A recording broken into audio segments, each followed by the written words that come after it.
Hi, welcome to Healthy Alternatives. In case you haven't noticed, acupuncture is everywhere in our society today, so we thought we'd take an opportunity to show you an actual visit to an acupuncturist, our favorite, Edwin Brown. He's been on our show several times before. So today we're going to really kind of explore what Edwin does, and then later in the show, Edwin's going to show us some of the moves he does on a daily basis to maintain his healthy balance and rhythm in his life. Just for those of you who haven't seen our shows with Edwin, Edwin is has a Master of Arts. Master of Acupuncture and Oriental Medicine. A Master of Acupuncture and Oriental Medicine. I'm sorry, I That's said okay. that wrong. He went to the New England School of Acupuncture, and he specializes in various forms of acupuncture and traditional Chinese herbal medicine. So, I've been experiencing acupuncture now for almost a year, and I've gotten to know Edwin a lot more, and he's gotten to know me a lot more. But one of the things I think I'm starting to realize, Edwin, is that acupuncture is highly individualistic, not just from how the physician treats the patient, aligning the patient, but also how the physician practices his craft.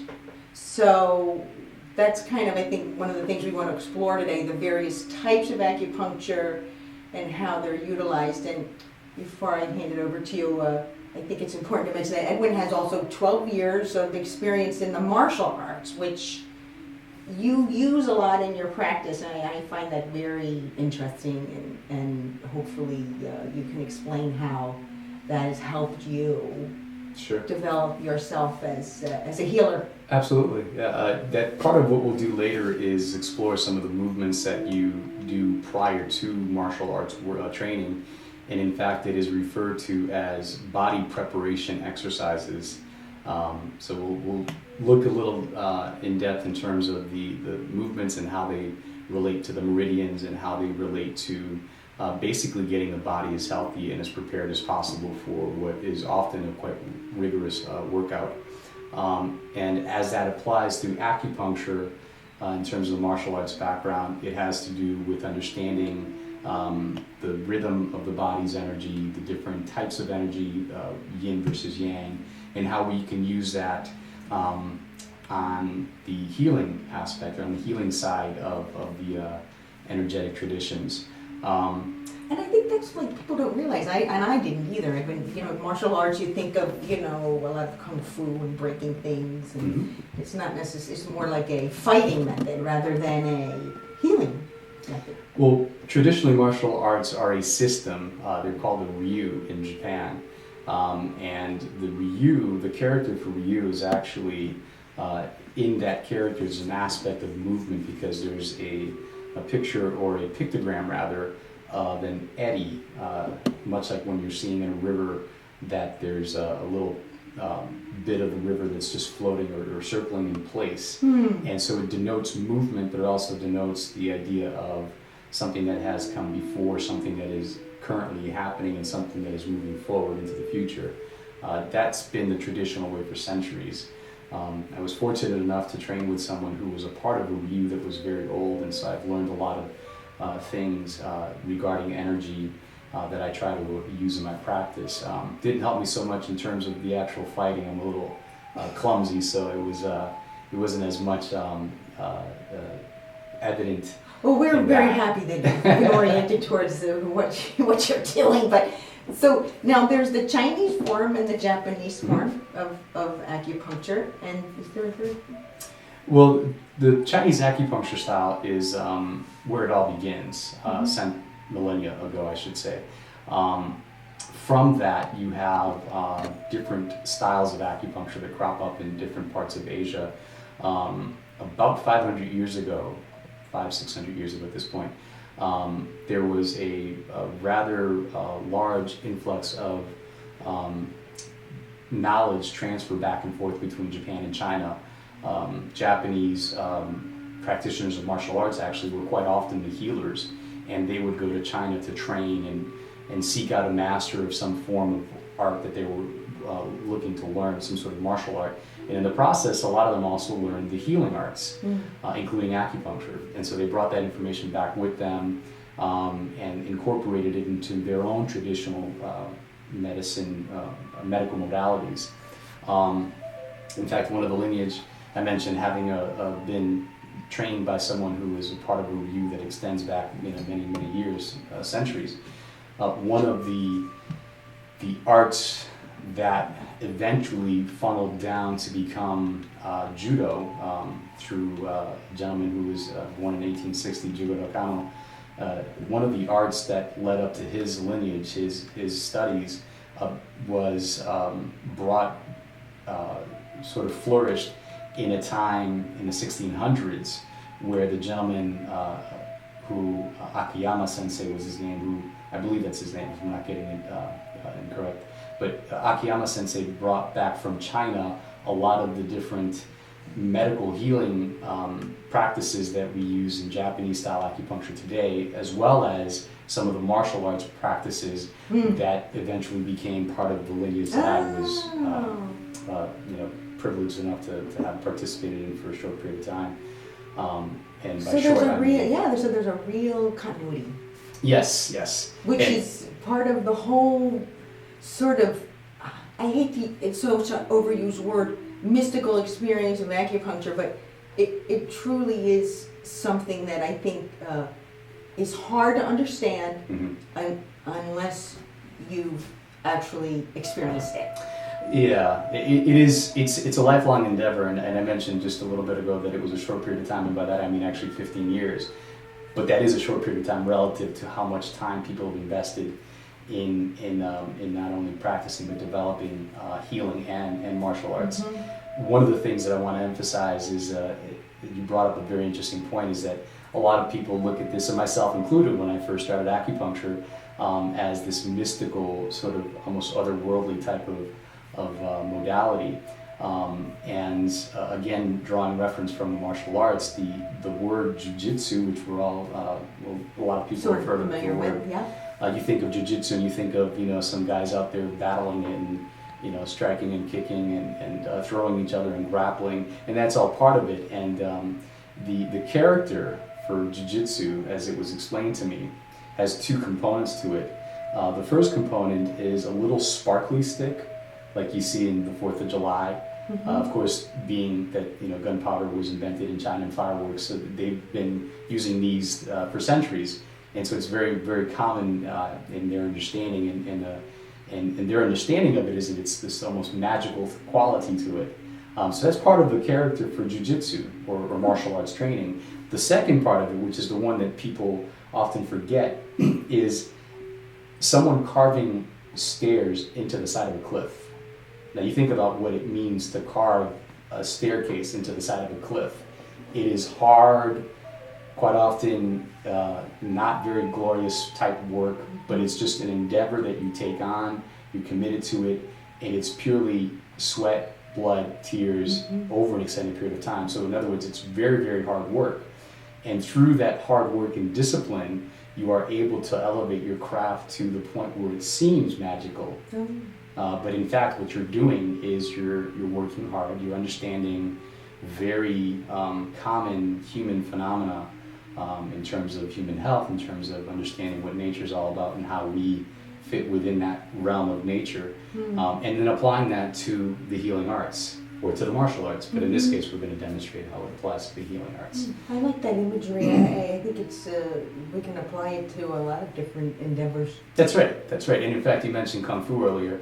Kung Fu is actually not the name of a martial art.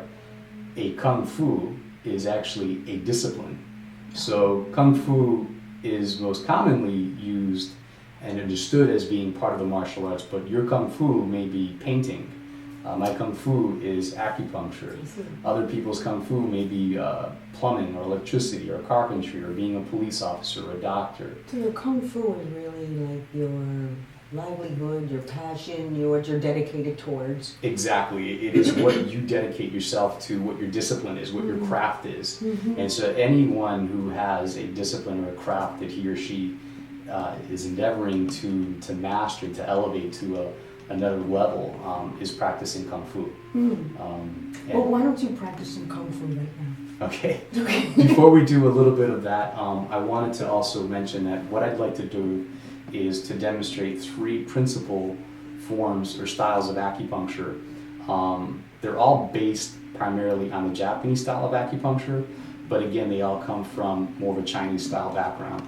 I'm also going to demonstrate a little bit of Chinese style acupuncture insofar as the point selection. But I thought that what I would do is begin with what we call the 5-element approach to acupuncture. For some of you that have seen some of the other shows, we've talked about the 5 elements in some detail. And just to sort of recap, the elements are the elements that exist in nature, and since we as human beings are part of nature, those elements are at play within us. Whether it be fire, whether it be cold, whether it be dampness, whether it be dryness, whether it be wind. So for someone who's got a twitch, for instance, we look at that as wind. For somebody who has migraines, we look at that as heat. For someone who has always cold, obviously that's someone who suffers from cold. For someone who's got a lot of dampness in them, that translates to basically arthritis, because it's about the chi or your ki getting stuck in the joints. Because if you think of something that's damp, it doesn't flow as freely. And then dryness is another concern, and that has more to do with the qualities of yin and yang. And to recap yin and yang, yin is more of a generally known as a softer element, softer energy rather. Yang is more of a uprising, sort of a forceful type of energy. So it's therefore equated with heat because heat rises. Yin is equated with coolness because coolness descends. Yin is known as more of a female energy. Yang is known more as a male energy. In general terms, because there's a lot of women that are more yang in nature and a lot of men that are more yin in nature. Ideally, we have a balance of both within us. And part of what we try to determine in the acupuncture treatment is what imbalance from the most basic perspective there is. Is it a yin imbalance in terms of yin deficiency or yin excess? Is it a yang imbalance in terms of yang deficiency and yang excess? And part of what we do to determine that is we ask questions, we do a pulse diagnosis as well as a tongue diagnosis. And based on all of the different factors that we bring together, in the back of the mind of the practitioner, he or she is constantly thinking about how the person's symptoms, whether they are spoken in terms of what they are sharing with us, or the pulse and the tongue diagnosis are showing us, how those play into relative yin and yang and the balance of yin and yang. And you know, I think this is also kind of pointing out that one of the basics, I think we haven't even mentioned it, is that aspect of ki, the chi. And it really, you know, we are surrounded by an energy in our universe, and we are also a conduit of that energy. And that idea, I think, is people are starting to kind of become aware of it, and it really is one of the foundations, I think, of acupuncture. And it's really this ability of the healer to assess this pattern in the individual. Much like if we, you know, get a CAT scan or an MRI, you know, these instruments show us a picture of what's going on internally, and the healer, the acupuncturist, is really able to, through keen observation and touch and sensation, able to sort of monitor or sense what's going on in the individual. To me, that's a very magical part of your art. And that's where you'll read in some of the books that, you know, they'll say take 10,000 pulses and then you'll begin to understand. And the idea there is that it's through practice, through the commitment to your craft, that you become aware of the subtle differences in the pulse diagnosis, which then allows you to understand what is happening internally in terms of that person's energetics, in terms of their imbalances. But that's definitely part of that sort of mystical, or seemingly mystical. Because truly you're developing yourself as a very sophisticated instrument of healing. That's true. That's true. The individual, which I think in Western medicine, it's kind of like a split there. We rely on machines, and sometimes the doctors, I think, are almost undermined in that they're almost secondary to these devices, which I think is hopefully maybe will change as the Eastern influence is starting to infiltrate our mainstream medicine. My hope is actually that we can use science to show with greater detail what it is that You're doing. that I'm doing. Exactly. Whereas what I do, I rely on the training that I've received that has come down from centuries of schooling, of understanding, of developing the craft. Because there is that human element of interpretation Absolutely. that I think is sometimes lacking. And that brings me to another point, which is one of the things that I think differs, that is different about this style of medical approach, is that it's very much a collaboration between the practitioner and the patient, because I rely on the patient to tell me, exactly what's happening. Quite often I'll have people that say, well, I don't want to give you too much detail, or I don't want to bother you with every single problem I have, whereas I need to know as much as possible in order to paint a more fuller picture, if you will. And so the idea behind that collaboration is boils down to that very common denominator in almost everything in Chinese medicine, in Japanese acupuncture, in Chinese herbal medicine, and in life, which is the balance of yin and yang. When I am working with an individual, I am constantly thinking, is this person yang? Do I need to be more yin to balance his or her energy out? So that is very much, I think, a part of acupuncture that is maybe not unique to it, but it's definitely one of the focuses of that. Yeah, it's almost more, I think, of a union of physician and patient than sort of like a physician applying something on top of the patient. And we'll show you in just a second how that applies to point selection, how that applies to the insertion of the needle. So if you want to go ahead and lie down, we're going to have you, I'm just going to scoop this underneath here. You make yourself comfortable there. So before we begin the demonstration of the acupuncture treatment, I thought it would be a good idea to show the instruments that I use, which are namely the needles. There are a variety of different needles in acupuncture. We've talked about the Chinese versus Japanese styles of acupuncture, and Japanese style acupuncture typically uses thinner needles. Chinese style uses thicker. Now these are relative terms, because if you compare this to what is used typically in a hospital to get a booster shot, for instance, even the Chinese style needles are much thinner. Gauges are often used to denote the thickness of the needle. The lower the gauge, the thicker the needle. This particular needle here in the green, I'm not sure if the green comes through or not, but in this color, this is a 40 gauge needle, which is essentially 0.12 millimeters thick. It's about as thick as a human hair, so it's very, very thin. The red is 0.18, I believe, or 0.16, so it's a little thicker. This is a 38 gauge needle. And then I'll just reach over here and grab one of the thicker needles here. This is a more of a Chinese style needle. It has a metal handle. The needle itself is a little thicker, even if you were just to touch it. You may not be able to see this on camera, but this is still relatively very thin. I'll demonstrate that, and I don't know if we can pick this up or not, but the difference between this needle here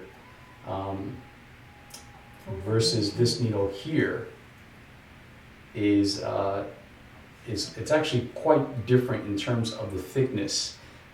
But again, relative to what you see in hospitals, this is very, very thin. The thickest acupuncture needles tend to be somewhere around 25 to 22 gauge needles. Actually, no, that's not right. It's usually about 30 gauge needle. 28, I think, is the thickest that I've seen. When you start getting into 16, 18, 14, that's the thickness of the needle that you use in a hospital. The other thing that is different is that these are solid, they're stainless steel, and they're single use only, so once they've been used, we dispose of them in a biohazard container. The hospital needles are hollow, and they're usually used to inject something into the muscles, and that's going to be quite a different experience altogether. So we're going to be using this style here, very, very thin needle, and I'm going to demonstrate 2 different types of acupuncture with this one.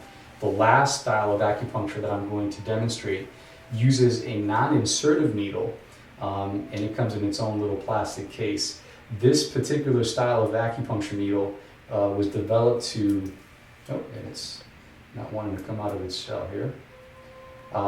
This particular style of acupuncture needle was developed to allow the practitioner to stimulate the point without having to actually penetrate the skin. So the needle itself is, let's see if I can coax it out of its shell there. The needle itself, the tip of the needle is rounded versus pointed so that it doesn't actually puncture the skin. And it looks like that one doesn't want to cooperate, so we'll look at this one here. And typically what you see is that it has, it's closed on both sides, again, to preserve the sterility of the needle. Let's see if this one wants to create. There we go. So this is, again, a metal handled needle, also very thin. It's thicker than the ones that I use when I actually penetrate, when I puncture the skin. But you can't really see it, but this tip is rounded versus pointed. You place it on the surface of the skin and you do press down a little bit to stimulate the individual points, but again, it doesn't actually puncture the skin. So we're going to put this one back in its case here, and we're going to use it later during one of the demonstrations. So that's what we have in terms of the different types of needles, and now we're going to show the pulse diagnosis. We'll talk about tongue diagnosis, and then we'll actually demonstrate what is known as the 5-element style of acupuncture. So we're going to come down here and begin using the pulse diagnosis. A little bit of explanation about the pulse diagnosis. The practitioner uses both hands, which is also different than taking the pulse in a hospital. And the idea behind this is that you measure the relative strength of the 3 positions on the right side versus the relative strengths of the 3 positions on the left side. That's the basic idea. You're also looking for the quality of the pulse, whether it's fast, strong, thin, short, broad, whether it's hard, whether it's slippery. Slippery is a quality that we use, that we associate with inflammation, for instance, or dampness, and we talked a little bit about that earlier as far as environmental elements. Now, the 5-element theory of acupuncture is that each of the positions relates to a specific organ system, each relates to a specific element system, and then based on which of the pulses is the weakest, which one of the 6 pulses is the weakest, we're able to then determine which element is the weakest. And then based on that, we were able to devise a treatment strategy using points that are associated with the meridians that are associated with the elements. And so typically at this point, we're trying to determine which is out of balance. In some cases, when someone's healthier, it's a little trickier to try to differentiate which is the weakest, which is a good thing because it keeps it interesting. It keeps me really having to pay attention. And this is something that we talked about earlier about fine-tuning the practitioner as an instrument. So once we've determined which of the systems is a little bit out of balance, we're then able to assess the point selection. And then based on symptoms that we may have talked about earlier, I try to see whether or not it makes sense to use this particular. Now there's also abdominal palpation, which is traditionally used for the determination as to whether we use this particular treatment or not, and we also look at the tongue. So the tongue, typically the patient just extends it very naturally, and I'm looking for the color, I'm looking for the shape, and I'm looking for the coating. Those are the 3 basic things. There are other things that we look at. Different parts of the tongue are associated with different organ systems in the body. So we mentioned MRI earlier, and this is sort of the traditional Chinese medical MRI, or X-ray if you will. Knowing which pulse position is weakest and knowing that it corresponds to a particular organ system gives us an idea as to what might be happening with the person. Knowing what's happening with the tongue, does it corroborate what we saw in the pulse diagnosis? Those are the things that we're going to be looking for in terms of point selection. I mentioned abdominal palpation. Basically what you do is you're dividing the abdomen from the rib cage down to the top of the pubic symphysis, and you palpate using the left hand normally, and you're looking for different areas that might be tense, different areas that might be cooler, warmer, anything that's out of the ordinary. And again, it's part of understanding and corroborating what's happening with the person. So you have multiple layers of corroborating the person's symptoms, and I don't mean to make it sound like we're detectives, investigating somebody. In a sense, we are, but we really want to make sure that we have a clear understanding of what needs to take place, what needs to be focused, the focus of the treatment. And if I could just interject, I think this one of the more fascinating aspects is that pulse diagnosis, because with just think about trying to, you have 3 different fingertips doing, it's almost like playing the piano. Mm-hmm. And one of the things that we did in school to develop tactile sensitivity was you would take a sheet of paper, take a ballpoint pen, press it down on the sheet of paper, take another sheet of paper, put it over, and then try to find the little indentation. Another trick that we did was you would take a quarter, flip it, and hold it in your hand without looking at whether it was heads or tails, and then you had to find heads or tails. And once you got that down, you then had to find the eye on George Washington's head. It just developed a sense that that you typically don't even think of. But One you're of the actually other feeling, so Edwin, it's like you're feeling like a pulse, like how we all take our own pulse. Mhm. Is that what it's like, or are you feeling something else too? You're feeling for quality of the pulse, so the thickness, the whether it's a thinner pulse, whether it's a hard pulse, whether it's a slow pulse, a fast pulse. There are over 20 different qualities that we look for in pulse diagnosis. So you're feeling for physical things that are going to give you a clue as to what may be happening in terms of energetic imbalances. You're doing this all within a matter of seconds typically, because the first impression is usually the most accurate. But you want to make sure that you take your time, and again, you want to make sure that you go through the different layers of the diagnostic procedures to get a better understanding of what's happening in terms of the imbalances. One of the other things that we do with the pulse diagnosis is get a sense when we're in the process of taking the pulse diagnosis. That is when your treatment is actually begun. Because if you notice, when I'm standing here, I am standing in such a way that I am balancing the person. So if you think of energy as traveling in streams running down that person, I want to be in that same stream. In other words, I don't necessarily want to be this way, crossing the person. I don't want to be back this way looking. Sometimes I will do that if I have a clearer picture of what's happening, maybe someone I've worked with for quite a few times. But ideally, you want to be in this position here, always balancing yin and yang. And in this position, the patient is facing that way, I'm facing this way. So again, you're balancing. And so this is part of the treatment process. And as I'm holding this, I'm breathing into my lower abdomen. I'm settling my mind. I am trying to exude calmness, if you will. And that should help the patient begin to relax. And it gives you a much better, clearer understanding of what's happening with the pulses. Now, quite often when I'm working with someone for the first time, they're very nervous, so I don't really get a good sense of what's happening with the pulses. So I will do other things, maybe talk about something that is unrelated to why they're here. Try to get them to relax a little bit. And quite often I'll recheck and check the pulses again and again. So the first treatment that we're going to use is a 5-element treatment. Typically for women, you start on the right side of the body, because women are generally yin in nature, although as I said earlier, there are plenty of women that are yang in nature. But ideally, we're all a balance of the 2 elements, or the 2 different types of energies. So yang is associated with the right side, so traditionally you balance women starting on the right side. You balance men starting on the left side. So we're going to start on the right side of the body, and what I'm going to do is bring the needles that I'm going to be using. Now, this particular approach as the name is known, 5-element acupuncture, we're going to use 5 different points. Now, at this point, we've already selected the different points that are going to be used, and I should actually show that we also use a little bit of rubbing alcohol to prepare the points. So I'm going to go ahead and get my cotton swab, and I'll be right back.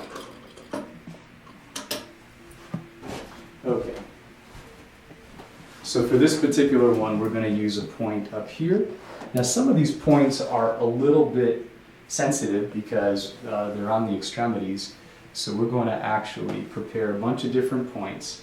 Now why we are swabbing more than 5 points if we're only going to use 5 points is because quite often during the course of the treatment, the pulses will change. And so we've established which of the 5 elements is weakest relative to the others. And sometimes it's a very, very relative weakness.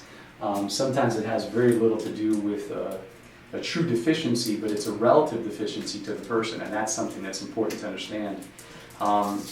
So I will start with a point on the wrist here.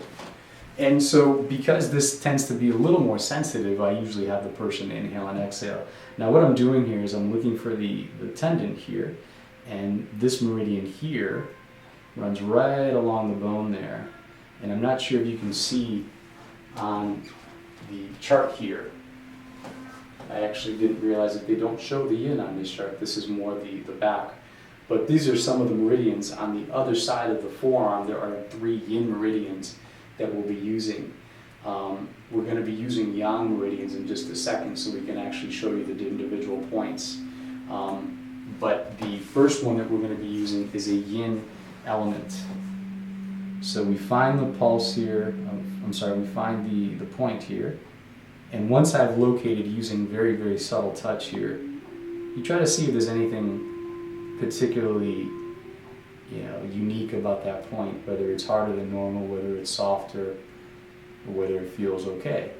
And in this case it feels okay because the pulse diagnosis was a relative deficiency. The pulses are actually very healthy. So what is a relative deficiency? Relative deficiency is if I take the 6 positions and 5 out of the 6 positions are about the same strength, but that 6th one is just a tiny bit weaker, that's a relative deficiency. So using the guide tube, you find the end of the handle of the needle is the green part here. Again, I'm not sure if you can pick up on that or not, but this is the part I hold, never touching that part to maintain the integrity or the sterility of the needle tip. And then using these hands here, these 2 fingers here, we're going to demonstrate the insertion of the needle. Now, I should also note that there's a constant balancing here. One of the things that I do is I bring the needle down to about the center of my body, and I hold it there until I have a sense of being connected to my center. So I'm constantly rebalancing myself throughout the entire process. The other thing that I do is make sure that I use the left hand, which is the oshide. In Japanese, it's called the receiving hand. And the receiving hand receives information in terms of what's going on with the meridians.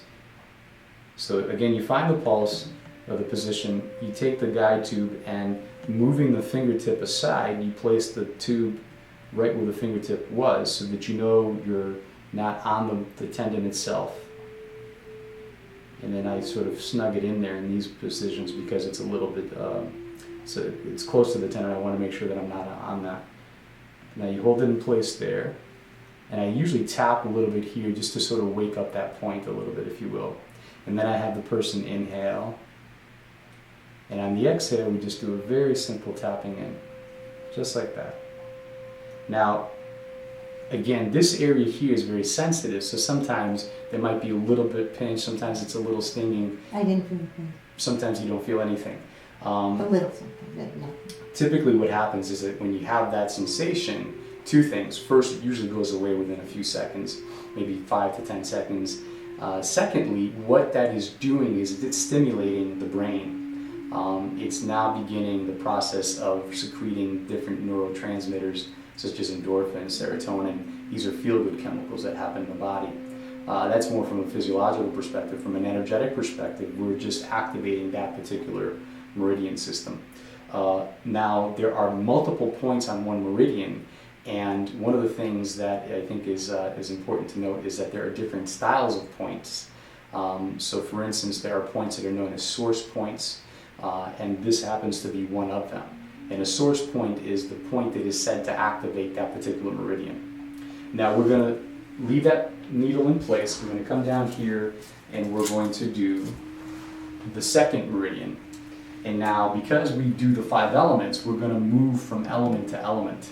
There are 5 elements in total, so we're going to touch on each of those 5 for the most part, at least 3 out of the 5. So what you do is, if you've ever seen a 5-element chart, it begins with fire, it goes to earth. I'll go it this way. It begins with fire, goes to earth, goes to metal, goes to water, goes to wood, back to fire. So there's a generating cycle is what we call it. So this particular point is on the metal meridian. And part of what we now do to reinforce or to help strengthen that meridian is we then go to the element that precedes it, that feeds it, if you will. And then we're going to go to the element that it controls, which is another way of moving among the elements. The generating cycle moves along the elements from one to the next. The controlling cycle moves in much, when you see the diagram, it looks like a star. And basically what that means is that each element is nourished by another element, and each element nourishes another element in turn. And it also talks about the balance among the elements that will help to maintain as much balance and health as possible. So the next thing we do is we go to the element that precedes metal, which in this case is earth, and we select a point on the earth channel. And I like to use this point here because it's a very yin point. So typically what I do is I find the point by just sliding my finger. I know that it is roughly about 4 fingers width above the ankle here, the ankle bone. And so I have a visual somewhere in this neighborhood. Now, because the points are live, in other words, they move as we move and breathe, I don't just do this and go precisely there. I want to palpate. I want to see if there's a subtle difference. And in this case, it's just below where my pinky was. That's what feels like the right place to me. It's a little softer than the other points. It's almost as if this is an access point or an entry point to that particular meridian. So again, you use the fingertip to find the location, you uncover it, place the guide tube in place using these 2 fingers, the oshide. You hold it in place there. Everything is relatively still and calm in the mind and as well as in the body. I'm continuing to breathe. I'm tapping it. I'll have the patient inhale and then exhale. And what this is doing is it's helping to, the inhale and the exhale is helping us to encourage flow of energy to this point. Now, how was that one? Was there a little pinch with this one? No, but nothing unpleasant. Right, and so now again, that little pinch is going to be temporary. Now, typically, we're demonstrating today, it doesn't take this long. So then we move on to the third element. And this is also a point that is very sensitive in a lot of patients because it's on the extremity. But it's also a very good point to help headaches. It's a good point to help people that tend to have a little bit too much unfocused energy. Having a lot of energy is very good. Having a lot of unfocused energy, whether it's yin or yang, is not as good. So again, finding the point, uncovering it, breathe in please, exhale, and leaving it in place. Now you've noticed that I've not really done much in terms of manipulation. Sometimes I will if I feel that the patient needs a little bit, and if I do that, it's just simply grabbing the tip of the needle here, the handle of the needle. I place my hands close to but not in direct contact with the needle, and I just basically, using these 2 fingers, try to feel what's happening below the surface of the skin. Is there movement? Is the body relaxing? Is there an increase of blood flow?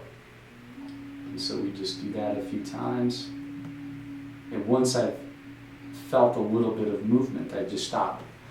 Sometimes the person will tell me, I felt some tingling or I felt something, and that's not unusual. Now we're going to go back to the pulses, Okay, and we're almost done here with this particular treatment because we're down to the last 2 points. So leave that here. And what we're doing here is we're now looking at the meridians that are associated with yang energy. First, we find the one that is least, that is most efficient, and then we find the one that is most excess.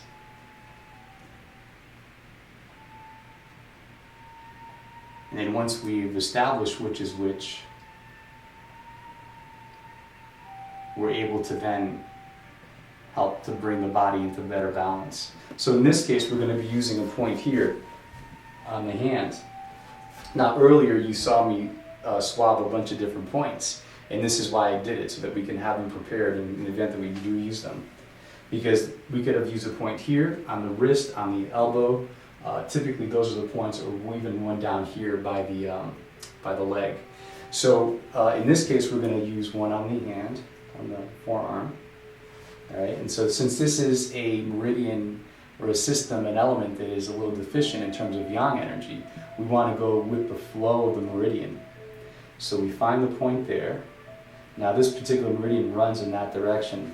So I usually step back a little bit, angle the needle in that direction here, and just very gently tap that in. And make sure that it at first is moving in that direction. And then I leave it alone. It'll flop over because I don't go in very deeply with the needles. Sometimes, in fact, they'll fall out in the middle of the session. And that's okay, because what we're really looking to do is establish some stimulation at the very beginning. Now, we did the pulse diagnosis to see which of the yang meridians was most efficient. And now we're going to see which of the yang meridians is most excess. So in that case, we're going back to this leg here. And we're going to do a point just on the mid-leg. Now because this is deficient, or excess rather, you want to go against the flow of the meridian, and you actually insert on the inhale. So I'll have you inhale, please. And on the inhale, you just tap the point in very quickly and kind of leave it alone. At this point, that's all there is to the treatment, to this particular style of acupuncture.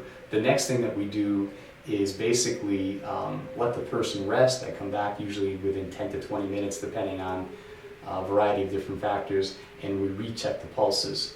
So let's assume that that amount of time has gone by. I'm just going to grab a cotton here.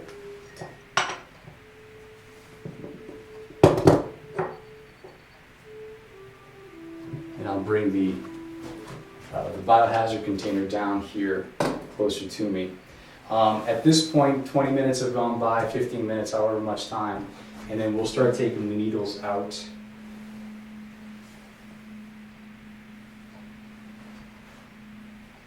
And I use the cotton because sometimes there's a very tiny drop of blood. In this case, there's nothing. There's usually not a whole lot because, again, the points don't go in very deeply. Now, do you take them out in any particular order? Not necessarily, no. Typically I take them out in the order that's closest to me. It might be, no, nothing there. Okay, so in that case, once we've done with that, we've gotten the needles properly disposed of, then we come back and recheck the pulses.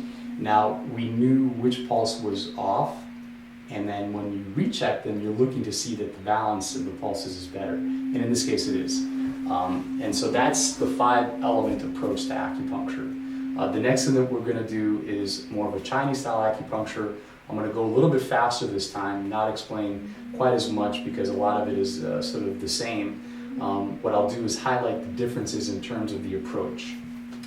So at this point, we're going to pretend that we've begun a different style of acupuncture now, and we're going to do the pulse diagnosis, this time from a Chinese acupuncture perspective. So relative to the Japanese style, the 5-element, which is actually not just typically Chinese, it can also Japanese, it can also be a Chinese style of acupuncture to practice 5-element. You're looking more for the quality of the pulses, not so much the individual positions. And so what that means is that I'm looking for the speed, the strength, the thickness, the thinness, the qualities that we associate with the environmental factors that we talked about earlier, such as heat, damp, dryness, etc. And without going into too much detail, typically what I see at this time of the year especially is a lot of damp pulses or slippery pulses. So based on that, we're going to use points that are said to affect dampness, and then we incorporate different things that may be pertinent to the person's individual symptoms. So for instance, if somebody is coming in with headaches, I may use points on the hands and on the feet that are known to be analgesic in the sense that they help to create the release of endorphins, which are the natural painkillers in the body. And then I might also use points that are said to help alleviate dampness based on anything that we've seen there. We also do the tongue diagnosis at this point. What is different is that we don't necessarily do the abdominal diagnosis. That's more often used in Japanese styles of acupuncture. Yes. For you, when you're assessing someone, you make a determination, I'm going to do Japanese style versus Chinese style. What goes into that decision making? That's a good question. What I usually do are two things. First, if I see that the person, some people just don't like needles. I get acupuncture myself, and every time I lie down, there's a moment where I think, okay, I'm just going to relax. Sometimes there are sharp objects that are being inserted into the human body. You're going to feel them, but they're usually very, very, very minimal. And the thing that I love the most about it is within usually about 2 or 3 minutes, I feel fantastic. It's just very relaxing. It's relaxing in a way that is not your ordinary style of relaxing. And I think that's because of the stimulation and the release of all the hormones. Right, it's not like an intoxicating No, relaxation. not at all. Not at all. It's very much a meditative type of relaxation. I've had a lot of patients tell me over the years that they've had images, visions, and they're very strong images of people that they haven't seen in 20 years. Or images of being somewhere, out in the woods or something. Very strong images. Quite often I've had people have emotional releases during the acupuncture treatment, shortly after the acupuncture treatment, because it just triggers a release of just so much in the body that we're not even aware of. And it's those subtle things that we as practitioners have to pick up on. And that's where 10,000 patients or 10,000 pulse diagnoses really helps in terms of understanding and being able to differentiate those. Until you get to that point, you're basically operating on the way you were taught, and you use that, you rely on that heavily to be able to perform, to the best of your abilities. So it becomes less mechanical as you go on. Right, as you go on, it becomes more of a feeling, more of an intuitive sort of diagnostic process, but you always go back to the basics. Pulse diagnosis, tongue diagnosis, palpation. One thing I didn't demonstrate was palpating along the meridians, and we're going to do that now. I demonstrated it briefly when I was showing the different pulses, the different positions in terms of the different points. So at this point, we've done a pulse diagnosis. We've determined the quality that is most prevalent in terms of this particular pulse. We've looked at the tongue, and so we're going to begin to build a treatment strategy in terms of which points we're going to. As we were talking about earlier, the difference in the pulses is that you don't necessarily look for the relative imbalance of the pulse positions as much as you look for the quality of the pulse. You do take note of the different pulse positions in terms of understanding the different organ systems that are involved, and try to evaluate that with regards to the person's symptoms. Now, I'm going to demonstrate very similar to what I just did, but in the Chinese style of acupuncture, you use points that are known to affect the qualities of the pulse or the particular symptoms. So for arthritis, for instance, it's a very damped style of this condition of imbalance. There's a saying in Chinese medicine that the qi, or the ki is the Japanese word for qi. Your ki gets stuck in your joints, and I think what they were talking about was simply arthritis. So one of the leading points that we use for inflammation of the body is just below the knees. So we'll swab both parts there, and then we'll demonstrate here the insertion of the needle, again, very similar to what we just did. This time what I like to do is I like to do a lot of palpating of the meridian, just to get a sense of where there's tightness. And it's also therapeutic in the sense that as I'm palpating this, I'm trying to actually soften things up to increase flow. And it's also often quite beneficial to the patient to just do a little bit of massage prior to. And is this point here sensitive? Okay. Quite often with people with a lot of inflammation, that point it's quite sensitive. and you assess both sides. You try to get a sense of the quality. There's a little tightness in there, so it might be a little pinchy before we, when we insert the needle. And I'll often tell the patient, this point is tight. It might be a little more sensitive than the other points.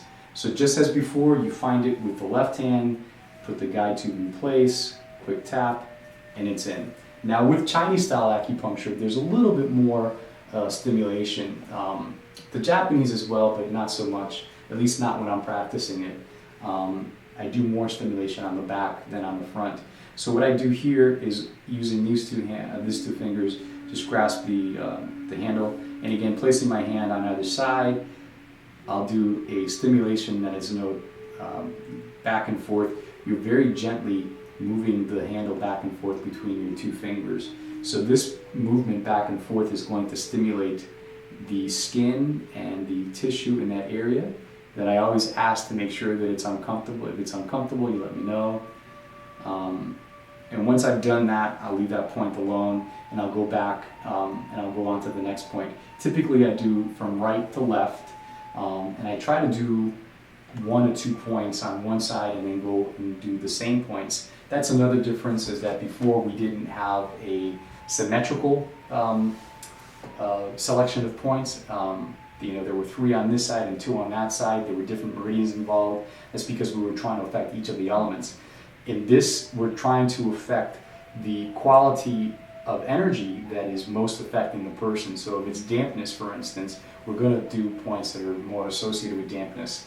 And then if there's pain in the knee, I'll do points around the knee. If there's pain in the elbow, I'll do points around the elbow, etc. Pain in the ankle, we'll do points around the ankle. And we always look at the meridians in terms of this particular meridian comes all the way down to the toe. So if there's pain on the inside ankle, this is a great meridian to work. So if there is pain inside the ankle, I'll do points just above it, just below it, okay? In addition to these energy centers, if you will, that are more pertinent to the quality of the energy. So that would be more for a Japanese or a Chinese style approach. We would use typically maybe 4 to 5 points on both sides. If I needed to do points up in the wrist or the elbow area, then we would do that. Sometimes I use points in the ears. Sometimes for sinuses, I'll do points right along the brow bridge. Points just on either side of the nose to help with breathing. Sometimes points on the head to help with a variety of different things. Settling the mind in some cases, bringing energy up for people that have a lot of fatigue, etc. There are multiple points, over 360 points on the body, each with a unique characteristic. And so part of my job is to try to assess which of those points would be most beneficial to the patient, while keeping it focused so that I try not to use more than a certain number of points per treatment.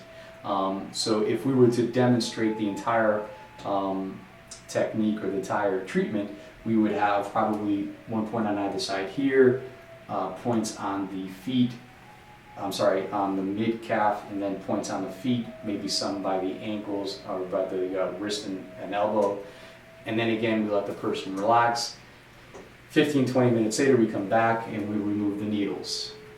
Okay? So what I'd like to demonstrate now, very quickly, because it's kind of redundant in the sense that we've already discussed the pulse diagnosis, we've already discussed the tongue diagnosis. I wanted to just demonstrate briefly the fact that we use the non-insertive needle here. Okay. And because I can't put in multiple points, I have to usually use fewer points. So I typically use more of a 5-element style treatment for this particular style of acupuncture. Now the same technique, you have the right hand holding the handle of the needle, the left hand is the receiving hand, the oshide, and you palpate. You find where the points are weakest, where they're tightest, where they're softest, and then you simply hold the point in place. And the only difference with this is because the needle doesn't puncture the skin, I tend to hold the shaft of the needle and very gently pressing down this way. And I always ask, you'll feel a little bit of pressure, and sometimes it feels very pointed because there's a tip of the needle, it's just not, it's rounded. But you should definitely feel the stimulation. Some people actually find this to be a little stronger stimulation. And then so you'll go down to the next one. And then I'll recheck the pulses if need be, just to find which particular element, which particular meridian system we want to work on next.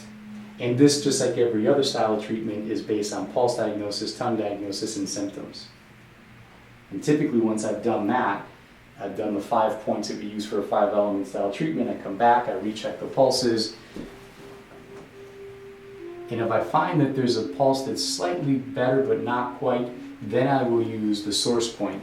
We mentioned that briefly in terms of points that are set to activate the meridian. And if I'm going to leave the patient here after having done the non-insertive technique, I'll place maybe 2 points, one in either leg or up in the arms, and then I'll let them relax, and when I come back, I'll recheck the pulse diagnosis.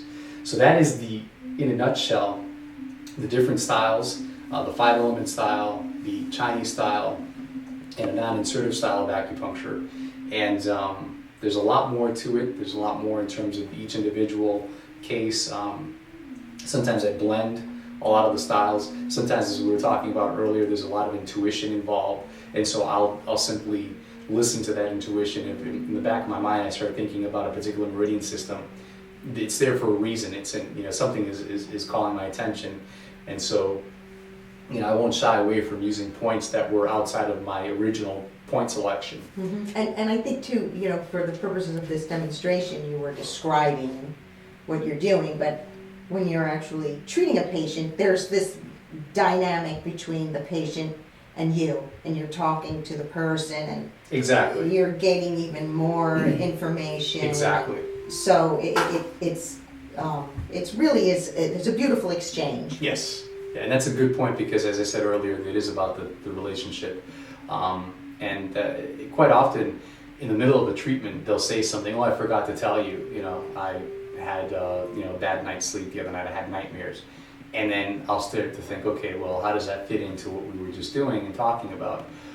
So it's a very fluid, very dynamic, very present in the moment type of treatment.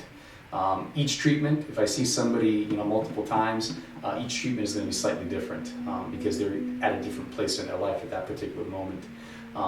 But essentially we use the same tools: pulse diagnosis, tongue diagnosis, abdominal palpation, palpating the meridians to assess their quality of either deficient or excessive at each individual point, understanding how the meridian systems connect the entire body, and using that knowledge to select points. Once everything is in place, usually about 15 to 20 minutes, I come back.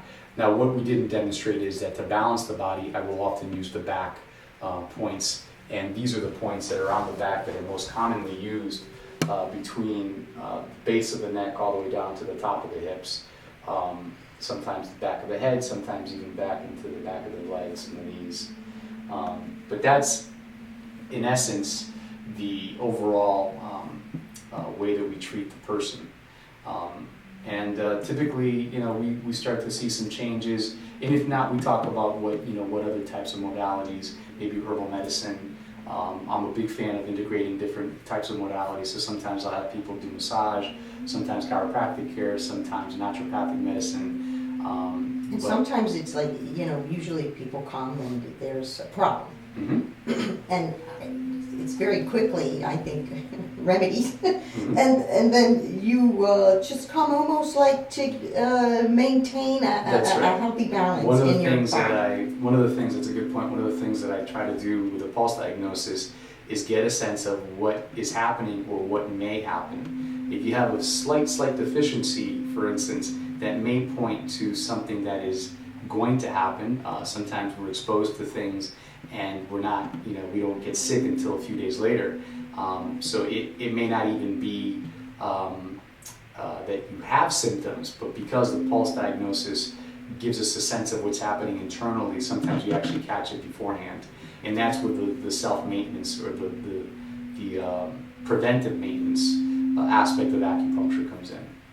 So that's it. So based on the meridians, the demonstration of the morning exercises is very simple. You're going to rotate all of your joints You're going to stretch, very gently stretch the major muscles in the group, in the body. And essentially what we're looking to do is to activate all your meridian systems. I want to emphasize that if there's anything that hurts when you're doing these, you shouldn't do them. If there's anything that after looking at this you feel that is just not something you should try, then don't do so. I also want to emphasize that we're not stretching to increase range of motion, we're stretching to establish normal range of motion.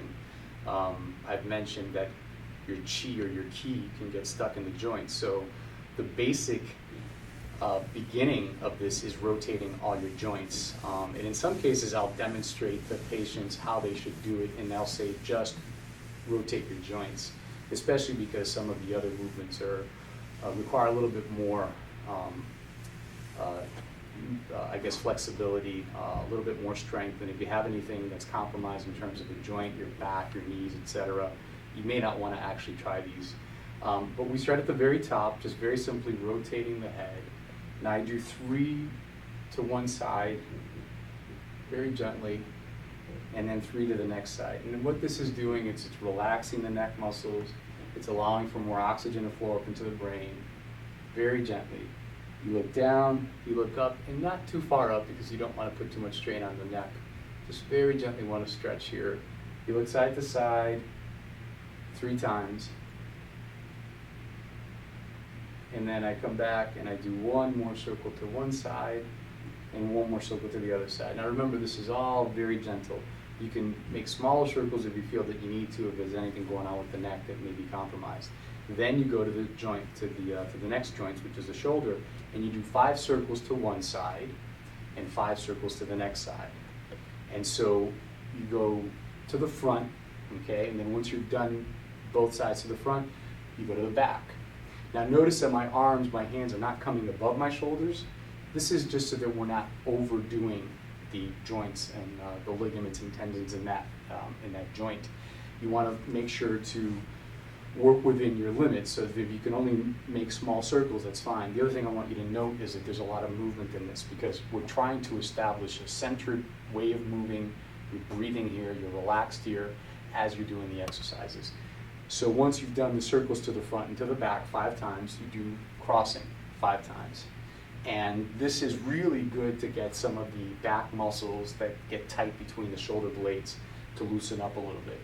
And once you've done to the side 5 times to either side, you then do a floating, we call sort of arm swinging.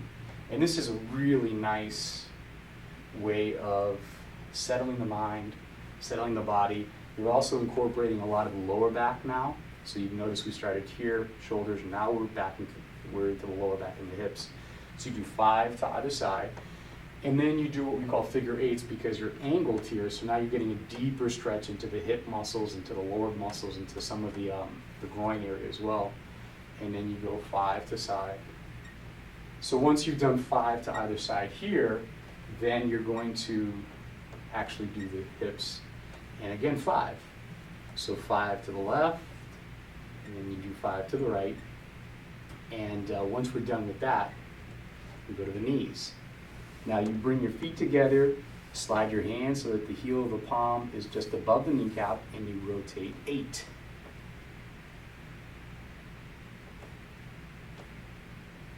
And then a very gentle stretch for the hamstrings.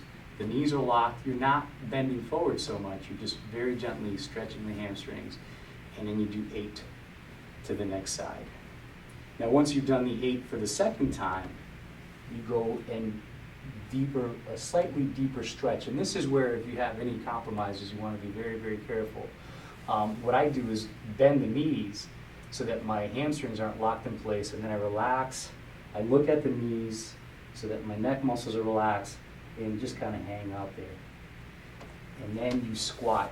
Now some people can't do this because of knee issues. If that's the case, then you stop there. If you're able to do this, this is a really good way to practice balance, because what you're looking to do here is have a back that's nice and straight, you're breathing, you're relaxed. This is very meditative. Once you've done that, you can hold that for 10, 15, 20 seconds, however long you want to. You're then going to do a slightly deeper stretch for the front of the hips. 1 foot back, 1 foot front, Back is straight, and you just very gently sit into it. Great for the psoas, for the hip flexors. Switch sides. And again, back is straight, and just sort of relax. Everything in this area is relaxed. You're sort of sinking into it. You can hold these for anywhere from 15 to 20 seconds. And then you're going to be slightly further apart in terms of the feet. Your back is always straight. You relax into this. Your arms are straight just above the knees. You know you have the right distance. Hold it for 15 to 20 seconds. Switch to the next side. And you hold that for 15 to 20 seconds. Now you can do another set of these to both sides if you want. The next one is a little tricky. What you basically want to do is be able to hold this position here for maybe 10 seconds or so. Great way to strengthen the knees. If you need to put your hands down, that's fine. And just sort of very gently sit into it. There should be really no pressure on the wrist at this point. Going to the side, we're not looking to do a split. We're just looking to make sure that the back foot the toes are dug in. The front foot is connected via the meridian system at this point. And then you switch to the other side. A great way to stretch the palm as well by doing this. There's really very little wasted movement in these exercises. And then you're all the way down on the ground. Pressing very gently, back is straight. Hold this for 10 to 15 seconds, breathing. Leaning forward, tuck the chin. Great way to stretch the lower back out. And here, you're going to go side to side, again 5 times here. Now, the next exercise is a very good stretch for the lower back, but I want to emphasize that if you have anything compromised, you might want to be very careful with this, not do this, or modify it as you see fit in terms of what your capability is. Use your body's limitations to guide you in terms of how much of this you do. Essentially, if this is 180 degrees, you're going to turn back to 45 degrees that way. This leg is going to drop. Keeping your back straight, you lower your chest to the ground. You hold that for 10 to 15 seconds, and then you come to the other side.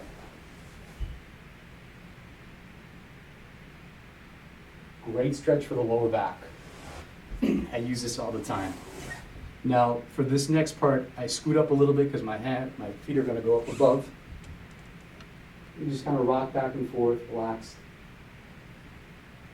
If you flex the feet, it gives you a really nice stretch right along there. Now you go from flexion to extension.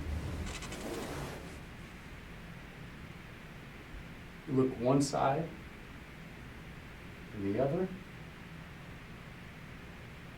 Stretching out all the abdominal muscles, all the abdominal meridians. I usually like to get a nice stretch with the Achilles before I stand up again. Now you can stop there, or, because I've had my own back issues, some Tai Chi exercises. You inhale as you twist, exhale as you come back to center, inhale as you bend,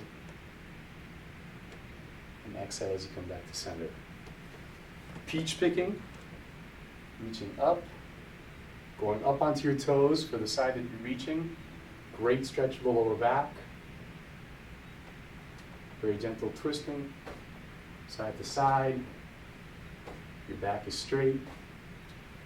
Looking forward as you do this will also help to stretch the upper back out.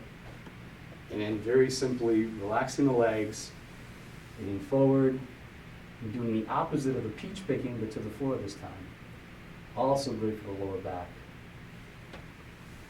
Now that was a little rushed, just for purposes of demonstration, but if I don't have a lot of time, I quite simply use a slower or a shorter version of what I just did. 5 minutes in the morning. If I have time, I'll do 15 minutes. But this is something that on a daily basis will help prepare your body for the stresses that you're going to face that day. Again, anything that you feel is not safe for you, don't do it. And it's something that if you have any questions, you can find someone who's a professional to help you sort of guide you through some of these things.